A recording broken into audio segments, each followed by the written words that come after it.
Hi అండి, welcome to అమ్మ చేతి వంట. ఈరోజు రెసిపీ ఏంటంటే మనం హోటల్లో చేసే బోండాలండి. ఈ బోండాలు అయితే మనం కొంచెం పిండి వేసినా పెద్దదిగా అయితే వచ్చేస్తుంది.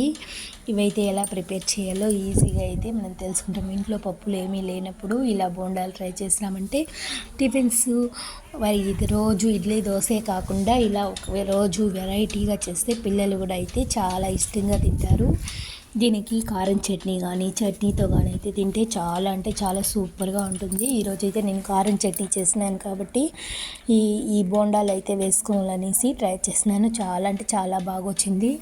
నేనంటే ఈ పిండి 1 అవర్ ముందుగానైతే కలిపెట్టుకున్నాను. ఇడ్లీ పిండి అయితే 1 కప్పు వరకు తీసుకున్నాను. అందులోనే 1 కప్ మైదా అయితే వేసి బాగా ఒక చిటికెడంతా సోడా వేసినాను. తగినంత సాల్ట్ అయితే వేసుకొని కట్ చేసుకున్న కొత్తిమీర అయితే వేసుకున్నాను. జీలకర్ర అయితే 1 స్పూన్ అయితే వేసుకున్నాను. బాగా మిక్స్ చేసి అయితే పెట్టుకున్నాను. 1 అవర్ తాలి చూస్తే పిండి అనేది బాగా బొద్ద అనేసి బాగా పిండి బాగా ఉబ్బిపోయింది. ఇక్కడైతే నేను ఆయిల్ అయితే వేడి చేసుకొని ఇందులో వేస్తే చూడండి, నేను చిన్న పిండి వేస్తానే ఎంత పెద్ద బోండా అయితే తయారైంది. ఈ బోండాలు అయితే చాలా క్రంచీగా ఉంటాయి, సూపర్ టేస్టీగా ఉంటాయి. హై ఫ్లేమ్లో పెట్టి బాగా తిప్పి వేయిస్తే చాలా కలర్ఫుల్గా ఉంటాయి. లోపల బాగా వేగేంత వరకు అయితే వేయించి తీసుకున్నామంటే చాలా అంటే చాలా బాగుంటాయి. ఈ బోండాల్లోకి కారం చట్నీ వేసుకొని లేకపోతే శనగపప్పుల చట్నీ అయితే వేసుకొని తింటే చాలా అంటే చాలా సూపర్ టేస్టీగా ఉంటుంది. ఎక్కడ పచ్చిదనం లేకుండా పెద్దదిగా అయితే బోండాలు మన హోటల్లో చేసే వాళ్ళ విధంగా అయితే చాలా అంటే చాలా సూపర్ టేస్టీగా ఉంటాయి.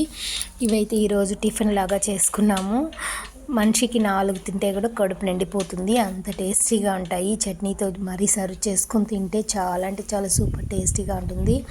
అయితే మనం ఈ బోండాల్ని బాగా ఎర్రగా వచ్చే వరకు అయితే కాల్చుకోవాలి. ఇక్కడ మనం ఇడ్లీ పిండి వాడినాం కాబట్టి బాగా క్రిస్పీగా అయితే ఎర్రగా అయితే వచ్చేస్తాయి. మనకైతే ఈ బోండాలు అయితే ఇప్పుడు రెడీ అయిపోయింది. ఒక వాయి అయితే వేసేసినాను, ఇంకొక వాయి కూడా పిండి అయితే రెడీగా ఉంది. ఇప్పుడు బోండాలు అయితే మనకు రెడీ అయిపోయి మాకైతే 2 వాయిలు వేస్తే సరిపోతుంది. కారం చట్నీ వేసుకొని ఇందులోకి చాలా సూపర్గా టేస్టీ అయిన బోండాలు అయితే ఈరోజు టిఫిన్లోకి అయితే తీసుకున్నాము మా పిల్లలు మేము. ఈ రెసిపీని మీరు కూడా పిల్లలకు సాయంకాలం ఈవినింగ్ స్నాక్స్ లేనప్పుడు కూడా ఈ విధంగా చేసి పెడితే అయితే పిల్లలు ఇష్టంగా అయితే తింటారు. ఈ విధంగా మీకు ఈ వీడియో నచ్చిందంటే మీరు తప్పకుండా ట్రై చేయండి. మీకు ఎలా వచ్చిందో కామెంట్ తప్పకుండా చేయండి.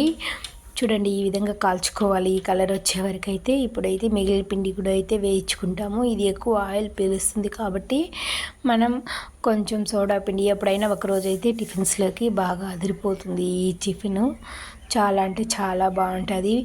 తప్పకుండా మీరు ట్రై చేయండి.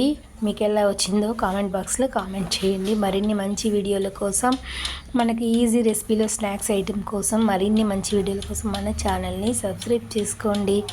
Thank you for watching.